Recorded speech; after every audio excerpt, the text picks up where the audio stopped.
Yo NBA fans! Na-stress si Hali sa Game 2. Hindi na nakabawi sa gupit ng OKC. Hindi kinaya ang MVP mode ni SGA. Pag-usapan natin yan, kaya wag na natin patagalin pa. Tara na, let's go!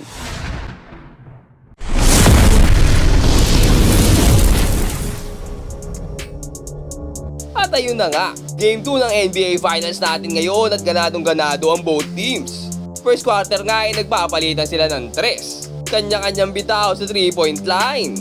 Nagsasagutan nga lang tong dalawang teams na to. Magandang pasahan ang pinapakita nila sa first quarter. Pero hindi pa rin naman mawawala ang magandang depensa. Ang kaso lang ay talagang nauhulog ang mga tira ng mga to.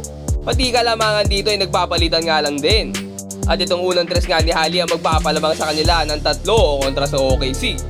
Pero ito na ang OKC. Swabing galaw mula kay Isaiah Joe. At Chet Holmgren balak bumawi. Last game kasi sa Game 1, 6 points lang ang naibigay niya para dito sa Thunder. Pero sa first quarter ng Game 2 ay mainit to. Mukhang natanggal na ang kaba at pumapasok na ang mga tira. Binigyan nga nito ang OKC ng 7 straight points bago matapos ang first quarter. Dahil dyan ay 26-20 lamang ng 6 dito OKC pagpasok ng second quarter. At dito na nagpatuloy ang init ng Thunder. Tulad sa Game 1, tinatambakan na nila ng maaga ang Pacers. Activated na nga dito si Jalen Williams. Pati nga to si Wiggins ay kumaka na rin off the bench. At dito na nga umabot ang double-digit kalamangan ng OKC. Patuloy na lumobo yan sa magandang opensa ang pinapakita nila. Ang ganda ng mga pasahan kasi. Bukod pa dyan ay syempre andyan ang MVP na si SGA na nakapagtala ng 15 points sa first half pa lang yan. After nga ng napakagandang jumper na yan ay isang end one naman na ipasok pa yung tirang yun. Napakahirap. At Wiggins dito, napakagandang crossover against kay Hali. Sabay step back, sabay tira ng tres. Suwabe. Pani si Hali. Umabot na nga ng 20 mahigit ang lamang dito. Pero ito na ulit ang Pacers. Napakalakas talaga nito pagdating sa abulan.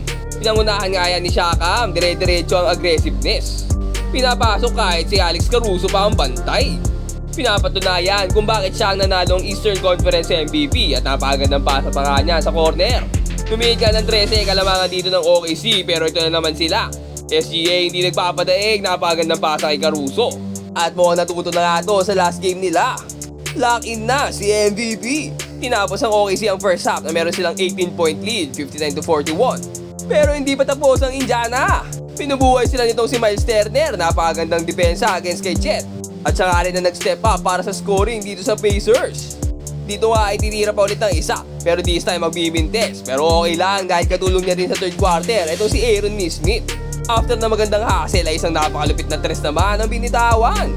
At nakapag-pull nga ng 3 3-pointer itong si Nesmith sa third quarter. Pamatay din talaga tong player na to. Kaso lang ay sa third quarter, SGA nag-takeover na. Inilabas na ang MVP mode ni SGA. Pero hindi lang sa scoring dahil napakaganda rin mga pasa ang binitawan nito. As usual naman ay threat ito pagdating sa opensa. Hirap na hirap bantayan si SGA ni Nesmith. Tinatawag man siyang fall merchant pero talaga namang skilled itong si SGA.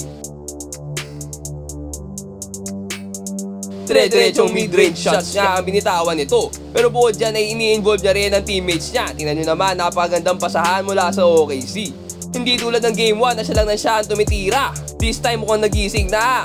Pero syempre hindi lang pang opensa itong si SGA. Napakaganda nga rin na pinakita ng depensa nito. Nasundutan si Hali. Pass break opportunity, sinabihan siya nito. Pinatagbasabit pa.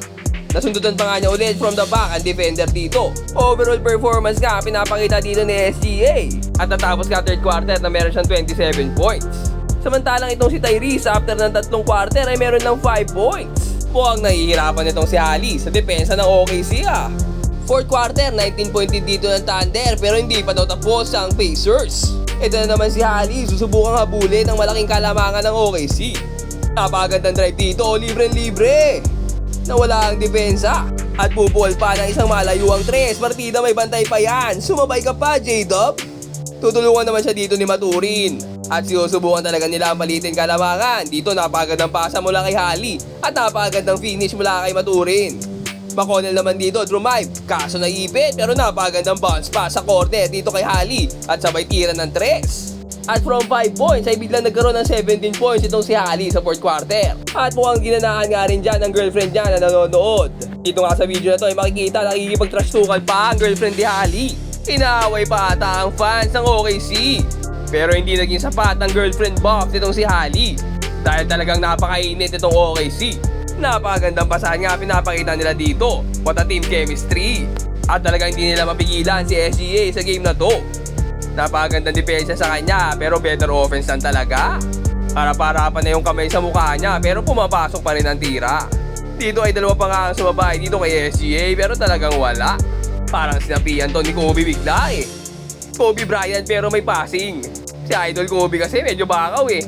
Pero ayun nga, dito winagayway na ng Pacers ang punting bandera at nilabas na ang mga starter nila. Hindi gumana ngayon ang miracle comeback ni Holly. Stress sa pinakitang performance ng OKC. Napakagandang depensa at napakagandang opensa. At natapos nga ang laro sa score na 123-107 in favor of OKC. Napakalupit na performance nga pinakita nitong si MVP SGA. Second straight 30-point game niya to sa NBA Finals. Pero hindi lang naman siya naging dahilan ng pagkapanalo nila. Dahil overall performance nga ito mula sa Thunder. Dahil bukod sa 34 points niya ay nakapagambag din ng double digits ang karamihan sa Thunder players. 19 at 15 points nga mula sa mga co-stars ni SGA na si Jada Batchet. Nakapagambag naman ng 20 points at 18 points mula sa bench itong si Caruso at si Wiggins. At hindi man nakapagambag sa scoring ang dalawang starter ng OKC na si Wallace at Dort ay napakagandang depensa naman ang pinakita nila. Sa kabila naman ng mahigpit na depensa ang pinakita ng dalawang to ay 6 pa rin sa players ng Pacers ang nakakuha ng double digit scoring. Hindi rin talaga basta-basta mapipigil ang number 1 sa offensive rating. Sadyang nabitin lang talaga ang mga to. At dahil nga dyan, tabla na ang serye natin. For the first time ay hindi nakadalawang sunod sa playoffs itong Indiana. Dahil simula first round ay laging 2-0 itong Pacers. Nakukuha lagi nila ang game 1 and 2 sa kahit sino nakatapat nila. Na 2-0 nila si Giannis at ang Bucks. Maging ang number 1 seed na Cleveland Cavaliers. At pati na rin ito sa New York Knicks. Pero kasi itong OKC never din natalo ng dalawang magkasunod sa home court. Simula yung regular season na hindi playoffs. At napatunayan nga nila yan hanggang dito sa finals na hindi sila nagpapatalo ng dalawang sunod.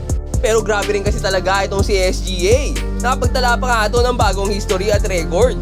Dahil siya na nga ngayon ang may pinakamataas sa scoring sa unang dalawang games niya sa finals. Nataasan pa niya itong si Allen Iverson na may 71. At pati na rin si Michael Jordan na meron lang 69 total points sa unang dalawang games sa loob ng NBA Finals. Bukod pa dyan ay nataasan na rin niya ang dalawang GOAT na si Jordan at LeBron pagdating sa pinakamadaming games sa may 30 points and 5 assists sa playoffs. Hanep din talaga tong player na to.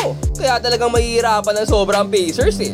Pero game 3 nga ay babalik tayo sa Indianapolis na home court naman ng Indiana kung saan gaganapin ang game 3. Pero kayo, ano sa tingin nyo? Sino kaya ang makakauna na maka 2-1 sa dalawang teams na to?